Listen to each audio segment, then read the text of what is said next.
in Franklin up there, they had parted up on the street, cause back in would be out in the street. And them people look at him like, boy, he had a show. They would just look at him like, who in the world is that? But I was glad to see that. But anyway, I'll say again, thank God for this meeting, and thank you all for inviting me, and about the quarter and everything.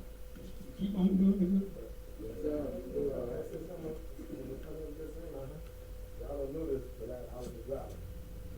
16 years old. The church is all about. They take it as too, but if you're a person, they pay 2/3 of the money. So I was 16 years old. I was traveling to Wilmington, Alabama, and Washington, D.C. Wow. 16 years old. Wow. My brother said, "When you doing that play?"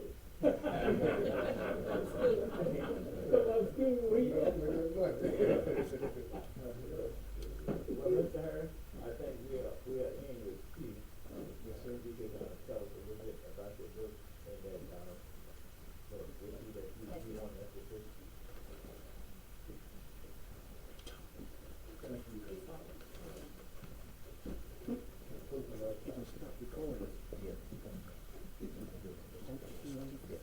Thank you, Mr. Peasley. I do want to mention the book that I have written, really good inspiration from my family, school teachers, classmates, and friends I've met over the years. And my situation, all had taken me to actually, I was talking about this in 1966. And what happened in 66 to what put me on this path was when MLK spoke in Raleigh, July the 31st, 1966. Me and my grandfather went there, but because of the big crowd and everything, we got there late, but we did hear a few words.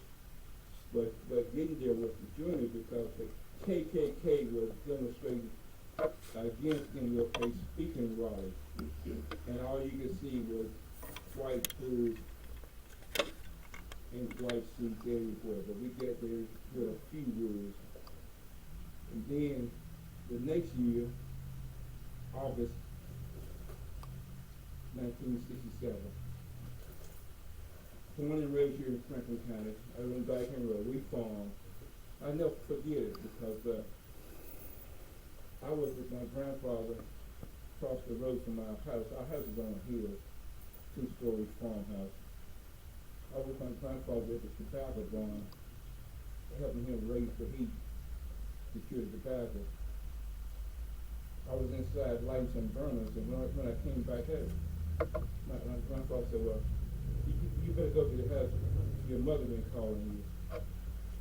So when I got back, walked up the hill, and to get a little way, walked up to the house, I saw this car here, this sedan.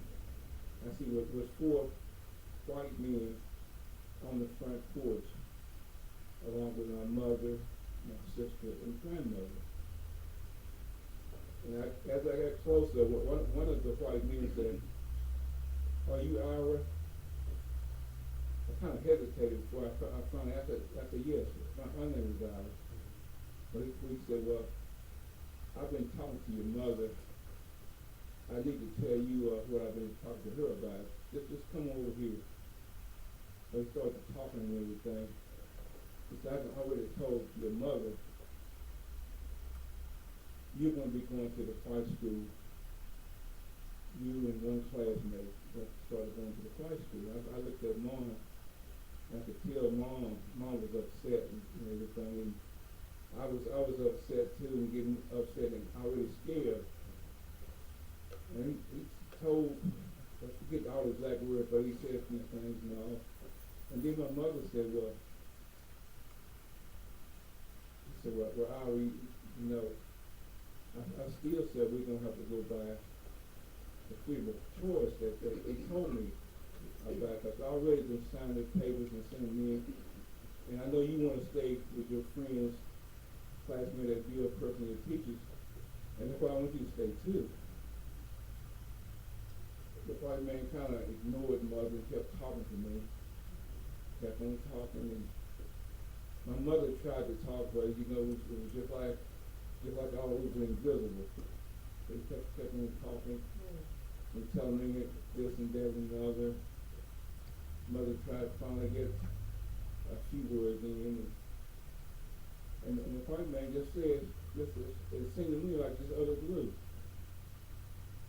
The mother said, well, I wanted to remain at school he is and get his education, go into college, because it's a good chance you can get scholarships to go to college, and take over our farm and vegetable business. And the white man just said, Negroes have no rights. And he said, well, tell her mother, if you don't follow these orders, there'll be consequences for your family, your farm, your vegetable business, your livestock, your buildings, even your wells could have problems. So that's what started on this journey to the white school. I never wanted to go there. And still feel like I lost most of my life by going there instead of going on to college and taking over our farm like my family had planned. My grandfather told me when I was probably about 10 years old, he was a grandson, as long as the farm holder, you can make a good living for yourself. And just like my mom said, you can just live a peaceful life in the Negro community. A lot of people don't realize how it was in Negro communities. In the Negro community, it was everybody was family. You looked at one another, everybody helped one another. Anything you need done on the farm, people walking down the road, they go stop and help you. But everything changed after they went to the high school. And like I said, it's been a big undertaking. So many people hope me, so many prayers from everyone.